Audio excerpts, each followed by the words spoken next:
കോഴിക്കോട് കക്കയം 28-ാം മൈലിൽ മരത്തിൽ രാജവെമ്പാല.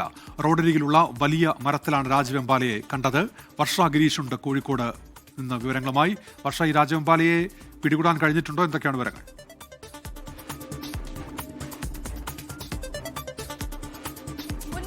രാജവെമ്പാലയെ പിടികൂടിയിട്ടുണ്ട്. ഇന്ന് ഏകദേശം 3:30 കൂടിയാണ് കക്കയം 28-ാം മൈലിൽ റോഡരികിൽ തന്നെ ഈ രാജവെമ്പാലയെ കണ്ടെത്തിയത്. റോഡിന് സമീപമുള്ള വലിയ മരത്തിലായിരുന്നു രാജവെമ്പാല ഉണ്ടായിരുന്നത്. സമീപത്ത് വീടുള്ള ഒരു സമീപവാസിയാണ് രാജവെമ്പാലയെ ആദ്യം കണ്ടത്. തുടർന്ന് നാട്ടുകാരെല്ലാം എത്തുകയായിരുന്നു. ശേഷം കക്കയത്ത് നിന്നും ഫോറസ്റ്റ് വന്ന് പാമ്പിനെ പിടികൂടി എന്നുള്ളതാണ് അറിയാൻ കഴിയുന്നത്.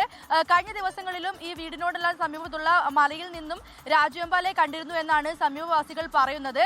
തുടർന്ന് പിന്നീട് പല ആളുകളെ കണ്ടു, പക്ഷേ പിന്നീട് അവയെ കാണാതെ ആവുകയായിരുന്നു. എന്നാൽ ഇന്ന് ഉച്ചയോട് കൂടിയാണ് മലയിൽ നിന്ന് ഇറങ്ങിയ മരത്തിന് മുകളിലേക്ക് രാജവെമ്പാല എത്തിയത്. എന്തായാലും പ്രദേശത്ത് നിന്നും രാജവെമ്പാലയെ പിടികൂടിയിട്ടുണ്ട്. ഉന്മേഷ്,